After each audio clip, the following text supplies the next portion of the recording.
ఓం శ్రీ వెంకట పూర్ణానంద లక్షానందనాథాయ నమః. శ్రద్ధ, ఆసక్తి కలిగిన నా జ్యోతిష్ శాస్త్ర విద్యార్థులకు మరింత ఉత్సాహం కలిగించడానికి యూట్యూబ్లో 15 పాఠాలకు ప్రతి పాఠం చివర మేము అడిగే ప్రశ్నలకు సరైన సమాధానాలను కామెంట్ రూపంలో తెలియజేసిన వారిని నిజమైన అంకిత భావం కలిగిన విద్యార్థులుగా గుర్తించి వారికి లైవ్లో సందేహ నివృత్తి చేయడం జరుగుతుంది. 30 పాఠాలకు సరైన సమాధానాలు ఇచ్చిన వారికి ఒక అమూల్యమైనటువంటి జ్యోతిష్ శాస్త్రానికి చెందిన నోట్స్ని PDF రూపంలో పంపించడం జరుగుతుంది. కావున విద్యార్థులందరూ కూడా ఈ యొక్క అవకాశాన్ని సద్వినియోగం చేసుకుంటారని భావిస్తూ ఉన్నాం. శ్రీమాత్రే నమః. ఓం శ్రీ వెంకట పూర్ణానంద లక్షానందనాథాయ నమః. అందరికీ నమస్కారం. ఎంతో ఆసక్తితో తిలకిస్తూ పాఠాలని శ్రద్ధగా నోట్స్ రాసుకుంటూ మేము అడిగేటటువంటి ప్రశ్నలకు సరైన సమాధానాలు ఇస్తున్నటువంటి విద్యార్థులందరికీ కూడా ప్రత్యేకమైనటువంటి శుభాభినందనలు. ఇంకా ఈరోజు పాఠంలోకి ప్రవేశిద్దాం. నిన్నటి వరకు చెప్పుకున్నటువంటి పాఠంలో మనం గ్రహాల గురించి చెప్పుకున్నాం, రాసులు అంటే ఏంటో చెప్పుకున్నాం కదా. ఈరోజు గ్రహాలకి రాసులకి మధ్య ఉన్నటువంటి సంబంధం ఏదైతే ఉందో ఆ విషయాన్ని తెలుసుకుందాం. దాంతో పాటుగా వాటి యొక్క కారకత్వాలను కూడా తెలుసుకుందాం. అంటే మనకి విశ్వంలో జరిగేటటువంటి ప్రతి విషయాన్ని ఎలా మనం అన్వయం చేసుకోవాలి అంటే ఈ 9 గ్రహాలు 12 రాసుల్ని సంబంధం ఏర్పరచుకొని దాని ద్వారానే మనం వివరంగా చెప్పేటటువంటి ప్రయత్నం చేయాలి. కాబట్టి ఈ 9 గ్రహాలకి ఉండేటటువంటి కారకత్వాలు అనంతమైనటువంటి కారకత్వాలు ఉంటాయి. అంటే పోర్ట్ఫోలియోస్ అంటూ ఉంటాం కదా. మనం ప్రతిసారి ఒక పాలనా వ్యవస్థ ఏర్పడినప్పుడు ఒక్కొక్కరికి ఒక్కొక్క మినిస్ట్రీ ఇస్తూ ఉంటారు కదా. అలాగా సృష్టి ప్రారంభమైనప్పుడు గ్రహాలకి ఏ ఏ ఆధిపత్యాలు ఇచ్చారు అనే విషయాలు మనం తెలుసుకోవాలి.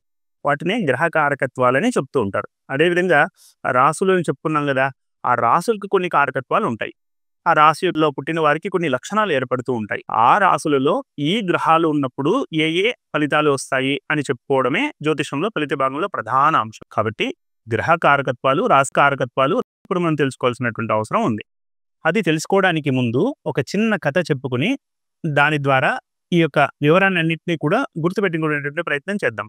సాధారణంగా మనకి ధర్మానికి సంబంధించిన విషయాలు కానీ లేదా చాలా ముఖ్యమైనటువంటి సూత్రాలను కానీ పెద్దవాళ్ళు మనకు చెప్పేటప్పుడు ఏం చేసేవాళ్ళంటే ఒక కథ అల్లి ఆ కథ ద్వారా మనకి చెప్పేవారు. దాని ద్వారా మనకు బాగా గుర్తుండిపోయేది.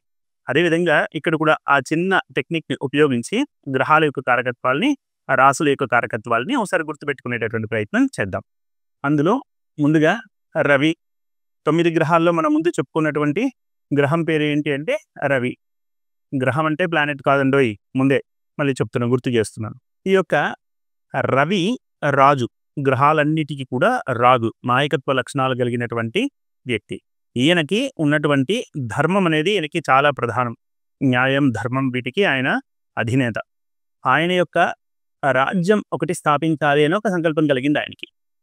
ఆయన ఏం చేశాడంటే ఒక అడవికి వెళ్ళాడు. వెళ్ళి నిర్మానుష ప్రాంతానికి వెళ్ళి అక్కడ కొన్ని 12 ఇండ్లు కట్టుకోవాలని, ఆ 12 ఇండ్లలో ఎవరెవరిని ఏర్పాటు చేసుకోవాలో ఒక వ్యవస్థని, తన రాజ్యానికి సంబంధించిన ఒక వ్యవస్థను ఏర్పాటు చేసుకోవాలని అనుకున్నాడు. అలాగా ఆ యొక్క రవి తనకు సహధర్మ పత్ని కావాలి కదా, ఆ విధంగా ఒక రాణిని ఏర్పాటు చేసుకున్నాడు ముందుగా. ఆ రాణి ఎవరు అంటే చంద్రుడు. అంటే రవి యొక్క కారకత్వాల్లో రవి పితృకారకుడు అయితే చంద్రుడు వచ్చి మాతృకారకుడు అవుతాడు. రవి ఇంతకుముందు రాజు అని చెప్పాను కదా, మృగాలన్నిటికీ రాజు ఎవరు? సింహం కదా. అందుకోసమే ఈ యొక్క సింహాన్ని ఆయన తన స్వాధీనం చేసుకున్నాడు. సింహరాశి రవి యొక్క ఆధిపత్యం కలిగినటువంటి రాశి. ఆయన తన భార్యకు ఒక అందమైనటువంటి ఇల్లు కట్టించాడు. ఆ ఇల్లే కర్కాటకం. అది రాణి యొక్క ఇల్లు. వీళ్ళిద్దరూ ఒక రాజ్యాన్ని ఏర్పాటు చేసుకునేటప్పుడు ముందు ఏం కావాలి? ఆహార వ్యవస్థ కావాలి కదా. అందుకోసం ఒక రైతును ఏర్పాటు చేసుకున్నారు. ఆ రైతు ఎవరయ్యా అంటే వృషభం. వృషభం అనే ఇల్లు కట్టించారు ఆ రైతుకి. అది ఎవరు అంటే శుక్రుడు. ఇక్కడ వృషభం అంటేనే మనకు బాగా తెలుస్తుంది. ఆ గుర్తు ఏంటి అంటే ఎద్దు గుర్తు వేస్తూ ఉంటారు. అంటే బాగా కష్టపడే స్వభావం కలిగిన వారు అని, బాగా కష్టపడేటటువంటి లక్షణాలు కలిగిన వారు ఎవరైతే ఉన్నారో వారు వృషభ రాశికి చెందిన వారిని చెప్పుకోవచ్చు. ఆ విధంగా వృషభ రాశి రైతు, బాగా కష్టపడేటటువంటి లక్షణం కలిగిన వాడు.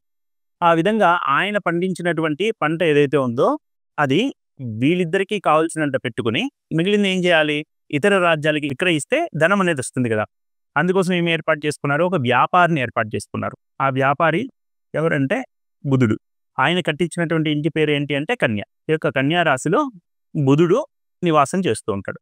ఇది ఆయన యొక్క స్వక్షేత్రం. ఆ విధంగా వ్యాపారం సంబంధించినటువంటి వ్యవహారాలు బుధుడు చూసుకుంటూ ఉంటాడు కాబట్టి సాధారణంగా బుధుడిని బుద్ధికారకుడు అని చెప్తూ ఉంటారు. తెలివితేటలకు ఆయన ప్రతినిధి అని చెప్తూ ఉంటారు. ఎవరికైతే బుద్ధి బాగా పనిచేస్తుందో వారికి బుధుడి యొక్క అనుగ్రహం సంపూర్ణంగా ఉంది అని అర్థం. వ్యాపార లక్షణాలు కలగాలి అంటే, వ్యాపార మెలకువలు తెలియాలి అంటే ఏముండాలి? బుద్ధి బాగా ఉండాలి. తెలివితేటలు విశేషంగా ఉండిన వాళ్ళు మాత్రమే వ్యాపారం సలక్షణంగా చేయగలుగుతారు. దాని ద్వారా ధనార్జన బాగా చేయగలుగుతారు కదా. ఆ విధంగా బుధుడిని ఇక్కడ అధిపతిగా చేయడం జరిగింది. ఇక దీన్ని రక్షించాలి కదా, రక్షణ వ్యవస్థ ఒకటి ఏర్పాటు చేసుకోవాలి కదా. దానికోసం ఒక సేనాధిపతిని నియమించడం జరిగింది. ఆయన ఎవరంటే కుజుడు. ఆయనకు ఒక ఇల్లు కట్టించారు. ఆ ఇంటి పేరే నేషం. ఈ సేనాధిపతి ఆయన ఒకటే యుద్ధం చేయలేరు కదా. ఏం కావాలి ఆయనకి? ఆయనకి మళ్ళీ సైనికులు కావాలి, లేదా కార్మికులు కావాలి, ఆయన కింద పనిచేసేటటువంటి సేవకులు కావాలి. ఆ సేవకుల కోసం ప్రకటన ఇచ్చాడు ఆయన. ఇస్తే వచ్చినటువంటి సేవకులు ఎవరైతే ఉన్నారో వాళ్ళు 2 రకాలుగా ఉన్నారు. ఏంటంటే కేవలం గుడ్డి చాకరీ మాత్రమే చేస్తారు, బాగా కష్టపడతారు. అంటే మొసలి ఏ విధంగా అయితే ఒక పట్టుదలతో పనిచేస్తుందో, అంటే ఏదైనా ఒక వస్తువును పట్టేసుకుంటే వదలదు కదా మొసలి, ఆ విధంగా వీళ్ళకి ఏదైనా పనిని అప్పచెప్తే అంతే కష్టపడి చేస్తారు. అలా కష్టపడేటటువంటి లక్షణాలు కలిగినటువంటి కొంతవారు ఎవరైతే ఉన్నారో సేవకులు, వారందరికీ ఒక ఇల్లు కట్టించారు. ఆ ఇంటి పేరే మకరన్. ఇక్కడ పట్టుదల కలిగినటువంటి సేవకులందరినీ ఇక్కడ పెట్టడం జరిగింది. దానికి అధిపతిగా ఎవరిని పెట్టారు? శనిని పెట్టారు.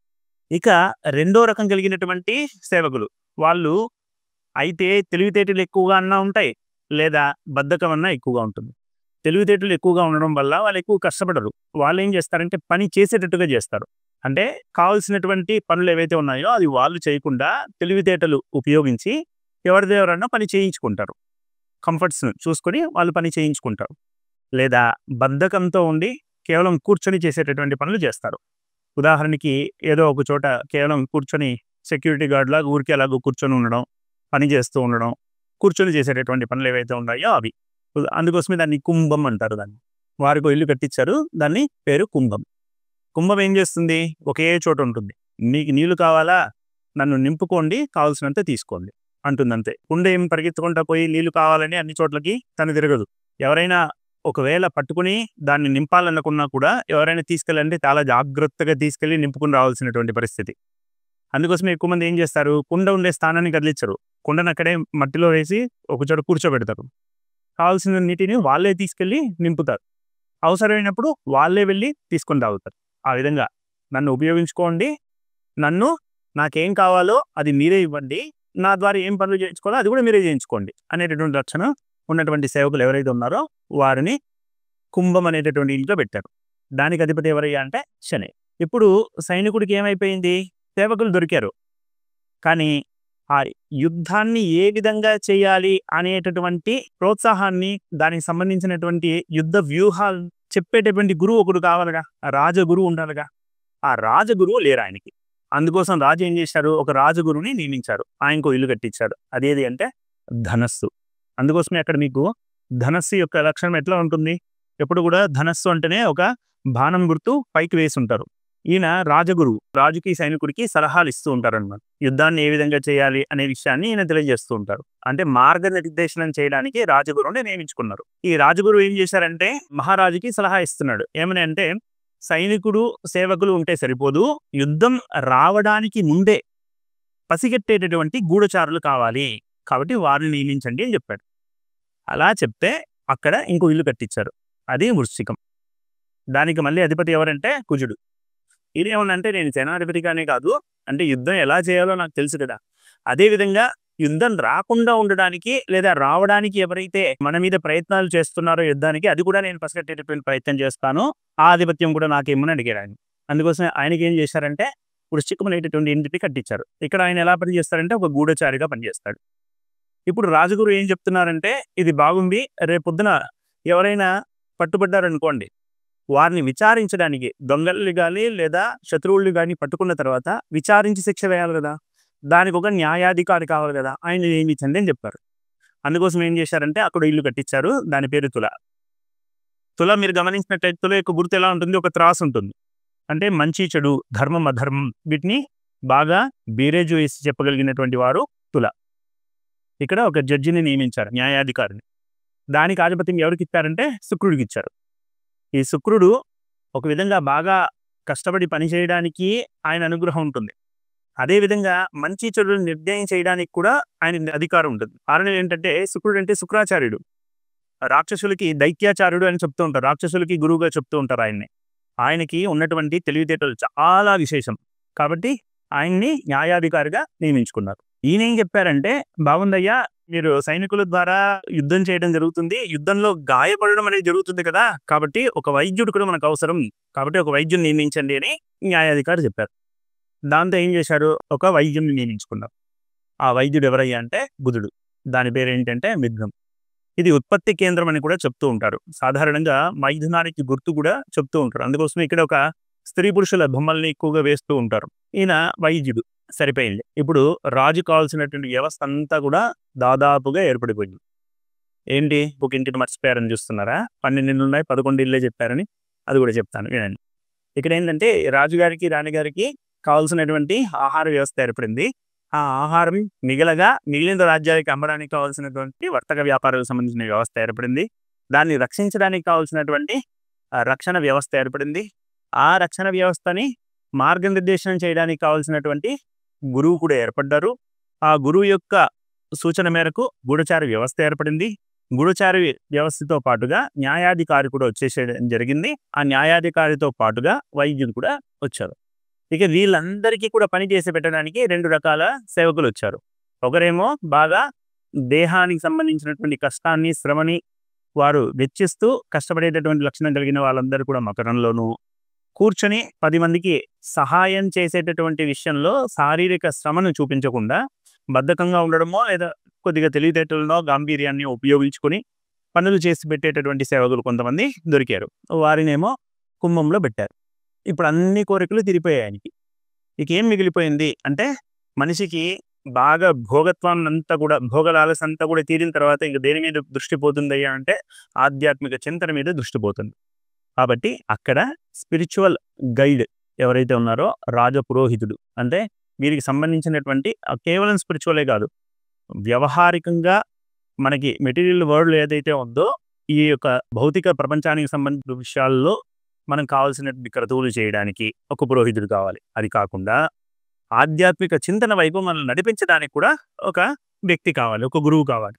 ఆ యొక్క స్థానాన్ని అక్కడ ఒక ఇల్లు కట్టించారు. అది మీనం. అక్కడ ఏముంటుంది, 2 చాపలు ఉంటాయి.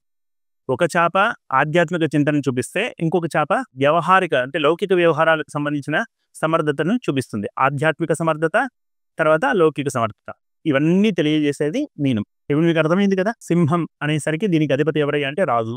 వీరి లక్షణం ఎప్పుడు ఎలా ఉంటుంది అంటే పురుష లక్షణాన్ని కలిగి ఉంటారు, గాంభీర్యత్యాన్ని కలిగి ఉంటారు. రాజు అంటేనే మనకి నాయకత్వ లక్షణాలని కలిగి ఉంటారు అని. ఇక చంద్రుడు అనేసరికి అమ్మ ఎప్పుడు జనరల్గా ఎలా ఉంటుంది, ఎక్కువ ఎమోషనల్ అయిపోతూ ఉంటుంది. ప్రతి చిన్న విషయానికి ఎక్కువ కంగారు పడిపోతూ ఉంటుంది కదా. అలాగా ఆ మాతృస్థానాన్ని ఎవరికి ఇచ్చారంటే చంద్రుడికి ఇచ్చారు. ఈ కర్కాటకానికి అధిపతి చంద్రుడు. ఈ ఇద్దరు తర్వాత ఏమనుకున్నాం మనం, రైతు అని అనుకున్నాం. బాగా కష్టపడేటటువంటి లక్షణం కలిగిన వాళ్ళు ఎవరైతే ఉన్నారో వారు వృషభ రాశికి చెందిన వారని చెప్తాము. అది కాకుండా దానికి అధిపతి ఎవరయ్యా అంటే శుక్రుడు. తర్వాత వ్యాపార లక్షణాలు కలిగినటువంటి వ్యాపారి. అంతేకాకుండా ఆకర్షణీయంగా, కొద్దిగా సౌమ్యంగా ఉంటూ, ముందు కాలంలో ప్రకటనలకన్నిటికీ కూడా స్త్రీలను ఎక్కువగా ఉపయోగించేటటువంటి వ్యవస్థ ఉండేది కదా. ఆ విధంగా స్త్రీ సంబంధమైనటువంటి లక్షణాలు కలిగి ఉండడమో లేదా సౌమ్యమైనటువంటి లక్షణాలు కలిగి ఉండడమో, విశేషమైనటువంటి తెలివి కలిగినటువంటి లక్షణాలు ఉండడం అంతా కూడా ఈ కన్యా రాశికి చెందినటువంటిది. దానికి అధిపతి ఎవరయ్యా అంటే బుధుడు. ఇక దీనంతటినీ రక్షించేటటువంటి వ్యవస్థ ఎవరిది అంటే సేనాధిపతిది. యుద్ధం అంటేనే మేషం. ఎందుకు అంటే మీరు మామూలుగా ఈ మధ్య పందాలు కూడా కాస్తూ ఉంటారు కదా. సాధారణంగా 2 పొట్టేళ్లు కొట్టుకుంటూ ఉండడం, గొర్రెలకు సంబంధించినటువంటి యుద్ధాలు చూస్తూ ఉండడం చేస్తూ ఉంటారు కదా. వాటి మీద పందాలు కాస్తూ ఉండడం చేస్తూ ఉంటారు కదా. ఆ విధంగా యుద్ధం అంటేనే సేనాధిపతి. ఆ సేనాధిపతి అంటే మేషం. దానికి అధిపతి ఎవరైతే కుజుడు. అంటే కుజుడు ఎక్కువ ప్రభావం చూపిస్తే వాళ్ళకి ఆవేశం ఎక్కువగా ఉంటుంది అని. ఆ సేనాధిపతి లక్షణాలు ఈ యొక్క మేషరాశిలో, మేషలగ్నంలో పుట్టిన వాళ్ళకి ఎక్కువగా ఉంటుంది అని. తర్వాత ఆయనకి ఇంకో ఆధిపత్యం ఇచ్చారు. అదేది అంటే వృశ్చికం. ఇక్కడ గూఢచారి. ఇక్కడ రహస్యమైనటువంటి విషయాలన్నీ ఇందులో ఉంటాయి. గుప్తంగా ఉండేటువంటి, నిగూఢంగా ఉండేటువంటి రహస్యాలన్నీ కూడా ఇందులో ఉంటాయి. బావి అని కూడా చెప్తూ ఉంటారు. ఇక వృశ్చికం ఇది. తర్వాత వీరిని గైడ్ చేయడానికి ఒక రాజు పురోహితుడు కావాలి. అది ధనస్సు. దానికి అధిపతి ఎవరయ్యా అంటే గురువు. తర్వాత ఈయన ఏం చేశారు, మళ్ళీ న్యాయాధికారిని కూడా నియమించారు. మనిషి చెడులను నిర్దేశం చేసేటటువంటి న్యాయాధికారిని నిర్దేశించారు. ఆ యొక్క న్యాయాధికారిగా ఎవరు అంటే శుక్రాచార్యులు వారు. తర్వాత ఇక్కడి నుంచి ఏమైంది మళ్ళీ ఈయన ఒక వైద్యుని నియమించాడు. అది మిథునం. దానికి అధిపతి ఎవరు అంటే బుధుడు. తర్వాత ఇక్కడి నుంచి ఏమైపోయింది మళ్ళీ సేవకులు ఎవరైతే కావాలో వీరికి సేవకులు కావాలి కదా, ఆ సేవకులుగా 2 రకాల సేవకులు నియమించుకున్నారు. ఒకటేమో మకరం, రెండవది కుంభం. రెండిటికి ఆధిపత్యం ఎవరికి ఇచ్చారంటే శనికి ఇచ్చాడు. ఇక మిగిలింది ఒకటి, అది గురువు ఆధిపత్యం కలిగినటువంటి మీనం. ఈ యొక్క మీనం 2 రకాల సమర్థతను కలిగి ఉంటుంది.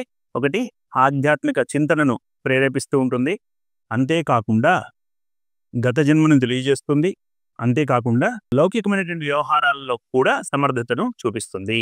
ఇది గ్రహాలు, రాసులు, వాటి కారకత్వాలు. ఇంకా డీప్గా చెప్పుకునేటటువంటి ప్రయత్నం చేద్దాం. ఈ యొక్క రాశి గ్రహాలకు సంబంధించి మిగిలిన కారకత్వాలు ఏవైతే ఉన్నాయో అవి తర్వాత పాఠాల్లో మనం తెలుసుకునేటటువంటి ప్రయత్నం చేద్దాం. ఈరోజు పాఠం అంతా కూడా చక్కగా విన్నారు కదా. నేటి ప్రశ్న, సేవకులకి గుర్తుగా చెప్పేటటువంటి రాసుల పేర్లు ఏమిటి? శ్రీమాత్రే నమః. ఇప్పటి వరకు జరిగిన పాఠాలలోని శ్లోకాలను PDF రూపంలో అందించడం జరిగింది. లింక్ కోసం డిస్క్రిప్షన్లో గమనించగలరు.